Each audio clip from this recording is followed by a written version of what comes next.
জীবনের মাঝ বয়সে এসে শৈশবে ফিরে যেতে কার না মন চায়। সত্যিই যদি এমন কোনো টাইম মেশিন থাকতো তাহলে নিজের শৈশবকাল থেকে বোধহয় সবাই একবার করে ঘুরে আসতে চাইতো।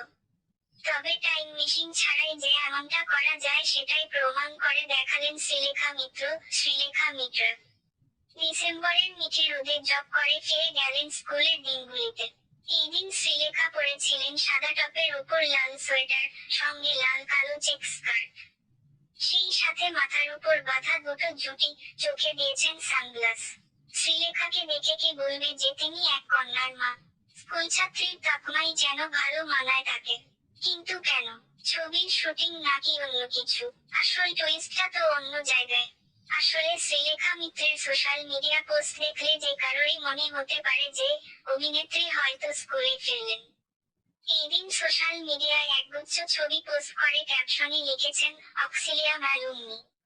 স্কুলের দিনগুলো ফিরে দেখা। অনেক বছর পর ওদের কিছুজনের সঙ্গে দেখা, কয়েকজনকে মিস করলাম। অর্থাৎ স্কুলের বান্ধবীদের সঙ্গে ফের একবার ছোটবেলায় ফিরে গেলেন অভিনেত্রী। অভিনেত্রীর পোস্টের কমেন্ট বক্সেও দেখা গেল অনুরাগীদের ভিড়। কেউ লিখলেন, সুইট 16।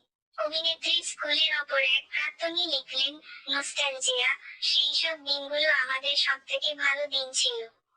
এক ভক্ত আবার প্রশংসা করে বললেন, ইউনিফর্মে দুর্দান্ত দেখাচ্ছে।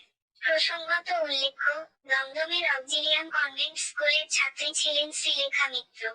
ডিসেম্বরের মাঝে সেখানেই পৌঁছে গেছিলেন দলবল নিয়ে। আসলে প্রত্যেক বছরই শীত পড়তেই সেই স্কুলে প্রাক্তনীরা এসে কোনো একদিন মিলিত হন। এবারও তেমনই এক রিইউনিয়নে শ্রীলেখাও হাজির ছিলেন।